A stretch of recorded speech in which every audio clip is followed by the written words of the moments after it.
Welcome back. അപ്പോൾ ഇന്നത്തെ നമ്മുടെ റെസിപ്പി ഷവർമ്മ കട്ട്ലേറ്റിൻ്റെ റെസിപ്പിയാണ് കേട്ടോ.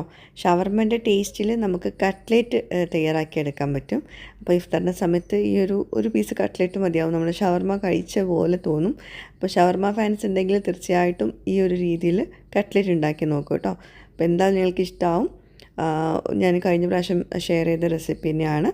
അപ്പോൾ എല്ലാവരും ട്രൈ ചെയ്യുക, ഫീഡ്ബാക്ക്സ് അറിയിക്കുക. അപ്പോൾ എന്തായാലും നമുക്ക് റെസിപ്പിയിലോട്ട് പോകാം. ആദ്യം നമുക്ക് ഷവർമ്മയുടെ ഒരു മാരിനേഷൻ ഒന്ന് തയ്യാറാക്കി എടുക്കാം. 3 അല്ലി വെളുത്തുള്ളി ബ്ലെൻഡറിൻ്റെ ജാറിലോട്ട് ഇട്ട് കൊടുത്തിട്ടുണ്ട്. 1 ടേബിൾ സ്പൂൺ കുരുമുളക്, ചെറിയ ജീരകം, വലിയ ജീരകം 1/4 ടീസ്പൂൺ വീതം, ഏലക്ക, ഗ്രാമ്പു 2 പീസ് മതി, രണ്ടും കൂടി. പിന്നെ ഉപ്പ്, 1 ടേബിൾ സ്പൂൺ തൈര്. ഇതെല്ലാം കൂടി ബ്ലെൻഡറിൻ്റെ ജാറിട്ടിട്ട് നന്നായിട്ടൊന്ന് പേസ്റ്റാക്കിയിട്ട് അരച്ചെടുക്കുക. ഇത് നമ്മുടെ ഷവർമ്മയുടെ മസാല കേട്ടോ. അതിലോട്ട് ചിക്കന് ചെറിയ കഷ്ണങ്ങളാക്കിയത്, വെള്ളമൊക്കെ നന്നായിട്ട് ഡ്രെയിൻ ചെയ്തിട്ട് വേണം ചേർത്ത് കൊടുക്കാൻ. വെള്ളം ഒട്ടും പാടില്ല, ഡ്രൈ ആയിട്ട് വേണം കേട്ടോ ചിക്കന്. എന്നിട്ട് ചിക്കൻ കുറച്ച് മാത്രമേ എടുത്തിട്ടുള്ളൂ. അത് നന്നായിട്ട് മാരിനേറ്റ് ചെയ്തിട്ട് മാറ്റി വെച്ചിട്ടുണ്ട്. കുറച്ച് നേരം ഫ്രിഡ്ജിൽ വെച്ചോളൂ. പിന്നെ ഉരുളക്കിഴങ്ങ് തൊലിയോട് കൂട്ടിയിട്ട് വേവിച്ചെടുത്തിട്ട് ഉരുളക്കിഴങ്ങിൻ്റെ തൊലി കളഞ്ഞ് ഉടച്ചെടുക്കുക കേട്ടോ.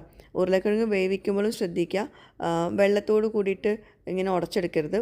ഉരുളക്കിഴങ്ങിൽ ഒട്ടും തന്നെ വെള്ളം ഇല്ലാണ്ട് വേണം ഉടച്ചെടുക്കാൻ, നല്ല ഡ്രൈ ആയിട്ട് വേണം കേട്ടോ. അപ്പോൾ വേവിച്ച ശേഷം ഒന്ന് ഡ്രെയിൻ ചെയ്യാൻ വെക്കുക, എന്നിട്ട് വേണം ഇതുപോലെ ചെയ്തെടുക്കാൻ. അതിലോട്ട് കുറച്ച് കുരുമുളക് പൊടി, ഉപ്പ്, പിന്നെ ഇത് കോൺഫ്ലോർ ആണ്, എല്ലാം കൂടി ചേർത്തിട്ട് നന്നായിട്ടൊരു മാവ് പരുവത്തിൽ കുഴച്ചെടുക്കുക. കോൺഫ്ലോർ ഒരു 2 ടേബിൾ സ്പൂൺ മതിയാവും കേട്ടോ, ഒരുപാടൊന്നും ചേർക്കണ്ട. ഒരു 2 വലിയ ഉരുളക്കിഴങ്ങിലോട്ട് 2 ടേബിൾ സ്പൂൺ കോൺഫ്ലോറാണ് ചേർത്തിട്ടുള്ളത്. പിന്നെ ആവശ്യത്തിന് ഉപ്പും ചേർത്തിട്ട് നന്നായിട്ടൊന്ന് കുഴച്ചെടുക്കുക കേട്ടോ. അപ്പോൾ അത് അവിടെ മാറ്റി വെച്ചിട്ടുണ്ട്. ഇനി നമുക്ക് ഷവർമ്മയുടെ സോസ് റെഡിയാക്കി എടുക്കാം. അതിനായിട്ട് ഒരു 2-3 ടേബിൾ സ്പൂൺ മയണൈസും കുറച്ച് തൈരും 2 അല്ലി വെളുത്തുള്ളി എല്ലാം കൂടി ഒന്ന് പേസ്റ്റാക്കി എടുക്കുക. അപ്പോൾ അത് മാറ്റി വയ്ക്കുക. ഇനി നമുക്ക് മസാല റെഡിയാക്കി എടുക്കാം. അപ്പോൾ പാൻ ചൂടാക്കിയിട്ട് ഓയിൽ ഒഴിച്ച് കൊടുക്കുക. അതിലോട്ട് നമ്മൾ നേരത്തെ മാരിനേറ്റ് വെച്ചിട്ടുള്ള ചിക്കൻ ചേർത്തിട്ട് ഒന്നങ്ങോട്ട് ഫ്രൈ ആക്കി എടുക്കാം. നമ്മൾ ഷവർമ്മ ഒക്കെ ഉണ്ടാക്കുമ്പോൾ എങ്ങനെയാണ് ചിക്കൻ ഫ്രൈ ആക്കുന്നത്, ഹൈ ഫ്ലെയിമിൽ വെച്ചിട്ട് ഫ്രൈ ആക്കി എടുക്കുക. അപ്പം പെട്ടെന്ന് വെള്ളം ഊറി വരില്ല കേട്ടോ. ഇനി ഇതിലോട്ട് ക്യാബേജ്, ക്യാരറ്റ് ഗ്രേറ്റ് ചെയ്തത്, പിന്നെ ക്യാപ്സിക്കം, ചെറിയൊരു പീസ് തക്കാളി എല്ലാം കുറേശ്ശെ മതി. ക്യാബേജും ക്യാരറ്റും കുറച്ച് കൂടുതൽ എടുത്തിട്ടുണ്ട്. നമ്മൾ ഷവർമ്മ കഴിക്കുമ്പോൾ എന്തായാലും അതൊക്കെ ചേർക്കുമല്ലോ. അപ്പോൾ ആ ഒരു ടേസ്റ്റ് കിട്ടാനായിട്ട് അതൊക്കെ ഒന്ന് ചേർത്തിട്ട് ഇതിൻ്റെ കൂടെ ഒന്ന് ചിക്കൻ അത്യാവശ്യം വെന്ത ശേഷം വേണം ഇതൊക്കെ ചേർത്ത് കൊടുക്കാൻ കേട്ടോ. എന്നിട്ട് ലാസ്റ്റ് ഇതിലോട്ട് നമ്മൾ നേരത്തെ റെഡിയാക്കി വെച്ചിട്ടുള്ള ആ ഒരു സോസില്ല, മയണൈസും ഗാർലിക്കും തൈരും കൂടിയുള്ള ആ സോസും കൂടി ചേർത്തിട്ട് എല്ലാം കൂടി നന്നായിട്ട് കമ്പൈൻ ചെയ്യുക. ഇത് ശരിക്കും ആ ഒരു ഷവർമ്മയുടെ ഒരു മണമൊക്കെ വരും ഈ ഒരു സമയത്ത്. പിന്നെ എല്ലാം കൂടി നന്നായിട്ട് കമ്പൈൻ ആക്കിയിട്ട് വല്ലാണ്ട് അത് കുക്ക് ചെയ്തെടുക്കണ്ട കേട്ടോ, ജസ്റ്റ് ഒന്ന് കമ്പൈൻ ആക്കി എടുത്താൽ മതി. അപ്പോൾ നമ്മുടെ ആ ഒരു ഫില്ലിങ് റെഡി ആയിട്ടുണ്ട്.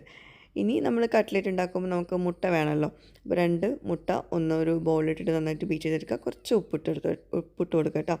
നമ്മൾ ഓൾറെഡി എല്ലാത്തിലും ഉപ്പൊക്കെ ഉണ്ട്. അപ്പോൾ അതുകൊണ്ട് ഉപ്പ് ഏത് സ്നാക്സ് ഉണ്ടാക്കുമ്പോഴും ഉപ്പ് ചേർക്കുമ്പോൾ ശ്രദ്ധിക്കുക. കുറച്ച് കുരുമുളക് കൂടി ചേർത്തിട്ടുണ്ട്. കുറച്ച് ബ്രെഡ് എടുത്തിട്ട് പൊടിച്ചെടുക്കുക ബ്രെഡ് ക്രംസിനായിട്ട്. അപ്പോൾ അതൊക്കെ മാറ്റി വയ്ക്കുക. ഇനി നമുക്ക് മാവ് റെഡിയാക്കി എടുക്കുക. അതായത് നമ്മൾ ഉരുളക്കിഴങ്ങിൻ്റെ ഒരു മാവ് ഉണ്ടല്ലോ, അപ്പോൾ അത് എടുത്തിട്ട് അത്യാവശ്യം വലിയൊരു ബോളാക്കിയിട്ട് കൈകൊണ്ട് നന്നായിട്ടൊന്ന് റോൾ ചെയ്തെടുക്കുക. എന്നിട്ട് ഇങ്ങനെ ഒന്ന് പരത്തി കൊടുക്കുക, നല്ല തിന്നാക്കിയിട്ട് പരത്തി കൊടുക്കുക. അതിനകത്ത് നമ്മൾ ഫില്ലിങ് വെച്ച് കൊടുക്കാനുണ്ട് കേട്ടോ. അപ്പോൾ നമ്മൾ കിളിക്കൂടുണ്ടല്ലോ, പണ്ടത്തെ സ്നാക്ക്, ആ ഒരു രീതിയിലാണ് ഇത് ഉണ്ടാക്കിയെടുക്കുന്നത്. അപ്പോൾ ഇതേപോലെയാണ് നമ്മളത് ഉണ്ടാക്കിയെടുക്കുന്നത്. ഓർമ്മ ഉണ്ടോയെന്ന് അറിയില്ല, മറ്റേ സേമിയൊക്കെ വെച്ചിട്ട് കോട്ട് ചെയ്തിട്ടുള്ള കിളിക്കൂടില്ല, അതേപോലെ. അപ്പോൾ ഈ ഉരുളക്കിഴങ്ങ് ഉണ്ടാക്കുമ്പോൾ നിങ്ങൾ ശ്രദ്ധിക്കുക, ഒട്ടും തന്നെ വെള്ളം ഇല്ലാണ്ടിരിക്കാൻ. വെള്ളം കൂടി പോയിട്ടുണ്ടെങ്കിൽ നമുക്കിങ്ങനെ ഒന്നും കിട്ടില്ല. അപ്പോൾ അതൊന്ന് ഡ്രൈ ആക്കിയിട്ട് എടുക്കുക കേട്ടോ. അപ്പോൾ അത് നല്ല പെട്ടെന്ന് റെഡിയാക്കി എടുക്കാൻ പറ്റും. എന്നിട്ട് ഇത് ആ കട്ട്ലറ്റിൻ്റെ ഷേപ്പാക്കി എടുത്തിട്ടുണ്ട്. അപ്പം നല്ല പെർഫെക്റ്റ് ഷേപ്പിലാണ് വന്നിട്ടുള്ളത്. നമ്മൾ ഉരുളക്കിഴങ്ങ് നല്ല പെർഫെക്റ്റ് ആയിട്ട് റെഡിയാക്കിയതുകൊണ്ട് കേട്ടോ. അപ്പോൾ അതങ്ങനെ ഒന്ന് ഷേപ്പാക്കിയിട്ട് ഇനി മുട്ടയുടെ ആ ഒരു മിക്സിയിൽ നന്നായിട്ടൊന്ന് ഡിപ്പ് ചെയ്തെടുക്കുക. അതുപോലെ അതിനുശേഷം ബ്രെഡ് ക്രംസിൽ കോട്ട് ചെയ്തെടുക്കുക. പലരും ചോദിക്കാറുണ്ട്, ഈ കട്ട്ലേറ്റൊക്കെ ഉണ്ടാക്കുമ്പോൾ ക്രിസ്പായിട്ട് വരുന്നില്ലല്ലോ എന്ന്. അതെന്താണെന്ന് വെച്ചിട്ടുണ്ടെങ്കിൽ ഒന്നാമത് ഉരുളക്കിഴങ്ങിൻ്റെ ആ ഒരു പ്രശ്നം, പിന്നെ ഭയങ്കര സോഫ്റ്റായിട്ട് ഉണ്ടാവും. അതായത് എണ്ണയൊക്കെ നമ്മൾ വഴറ്റിയെടുക്കുന്നതിൽ എണ്ണ കൂടുതലുണ്ടാവും. അങ്ങനെയൊക്കെ വരുമ്പോഴാണ് അത് സോഫ്റ്റായിട്ട് വരുന്നത്. ഉരുളക്കിഴങ്ങ് നന്നായിട്ട് എടുത്താൽ തന്നെ അത്യാവശ്യം കട്ട്ലേറ്റൊക്കെ നല്ല പെർഫെക്റ്റ് ആയിട്ട് കിട്ടും. പിന്നെ നമ്മൾ അങ്ങനെ നിങ്ങൾക്ക് വരുന്നില്ല എന്നൊരു ഡൗട്ട് വരുന്നുണ്ടെങ്കിൽ, ക്രിസ്പായിട്ട് വരുന്നുണ്ടെന്ന് ഡൗട്ട് വരുന്നുണ്ടെങ്കിൽ, ഇങ്ങനെ നമ്മൾ ഷേപ്പ് ആക്കിയിരിക്കില്ലേ കട്ട്ലേറ്റ്, അത് ജസ്റ്റ് കോൺഫ്ലവറും കുറച്ച് വെള്ളം കൂടി മിക്സ് ചെയ്തിട്ട് ആ വെള്ളത്തിലൊന്ന് മുക്കിയെടുക്കുക. എന്നിട്ട് മുട്ടയുടെ മിക്സിൽ മുക്കിക്കോളും. അപ്പോൾ ഒരു കോട്ടിങ് കിട്ടും നമുക്ക് അങ്ങനെ വരുമ്പോൾ. കോൺഫ്ലവറിൻ്റെ മിക്സിൽ കോൺഫ്ലവർ വെള്ളത്തിലിട്ടോ നന്നായിട്ട് ലൂസായിട്ട് കലക്കിയെടുത്തിട്ട് അതിലൊന്ന് മുക്കിയിട്ട് പിന്നെ മുട്ടയുടെ മിക്സിൽ മുക്കുക, പിന്നെ ബ്രെഡ് ക്രംസിൽ കോട്ട് ചെയ്തെടുക്കുക. അപ്പോഴും ഏത് കട്ട്ലേറ്റ് ഉണ്ടാക്കുകയാണെങ്കിൽ നല്ല പെർഫെക്റ്റ് ആയിട്ട് കിട്ടും.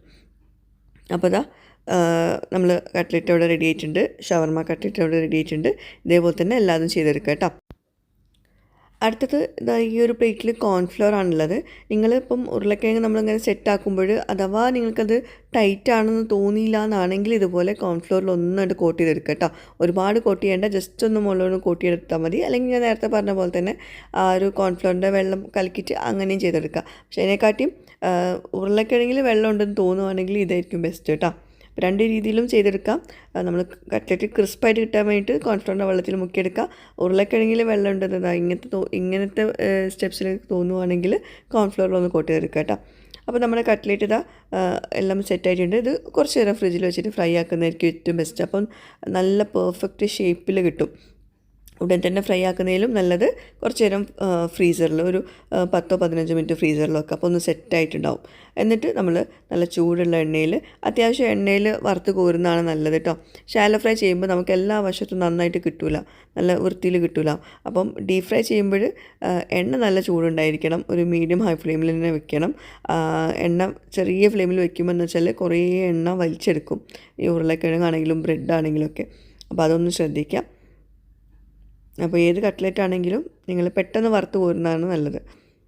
അപ്പോൾ ഇതൊരു മീഡിയം ഹൈ ഫ്ലെയിമിൽ വെച്ചിട്ട് ഒരു വശം കുക്കായിട്ടുണ്ട്, ഒരു വശം കുക്കായ ശേഷം മാത്രം തിരിച്ചിട്ട് കൊടുക്കുക. അപ്പം കുറേ ആൾക്കാർ ഇക്കാര്യം കാര്യങ്ങൾ ചോദിക്കുന്നുണ്ടായിരുന്നു. നമ്മൾ ഹോസ്പിറ്റലിൽ പോയിട്ടുണ്ടായിരുന്നു കേട്ടോ, റിസൾട്ട് വന്നിട്ടില്ല. ഞാൻ ഇങ്ങനത്തെ റെസിപ്പി വീഡിയോസിൽ അതൊന്നും കൊടുക്കണ്ടെന്ന് വിചാരിച്ചിട്ടാണ്. എന്തായാലും നിങ്ങൾ കാണുന്നുണ്ടെങ്കിൽ ജസ്റ്റ് ഒന്ന് പറഞ്ഞതേ ഉള്ളൂ കേട്ടോ. അപ്പോൾ അതുകൊണ്ട് എനിക്ക് പ്രത്യേകിച്ച് പുതിയ റെസിപ്പീസൊന്നും വീഡിയോസൊന്നും ഷൂട്ട് ചെയ്യാൻ പറ്റിയിട്ടുണ്ടായിരുന്നില്ല. കുറച്ച് ദിവസം ഹോസ്പിറ്റലും കാര്യങ്ങളൊക്കെ ആയിട്ട് നടക്കുമല്ലായിരുന്നു. അപ്പോൾ അങ്ങനെ ഓക്കെ. അപ്പം ബാക്ക് ടു നമുക്ക് റെസിപ്പിയിലോട്ട് തന്നെ കയറാം. അപ്പം ഈ ഷവർമ കട്ട്ലറ്റ് എല്ലാവരും ഉണ്ടാക്കി നോക്കട്ടെ, നല്ല എളുപ്പമാണ്. കട്ട്ലറ്റൊക്കെ ഉണ്ടാക്കാൻ ഇഷ്ടമുള്ളവർ ഇതുപോലെ ഒന്ന് ട്രൈ ചെയ്ത് നോക്കാം കേട്ടോ. അപ്പോൾ നല്ല പെർഫെക്റ്റ് റെസിപ്പിയാണ്.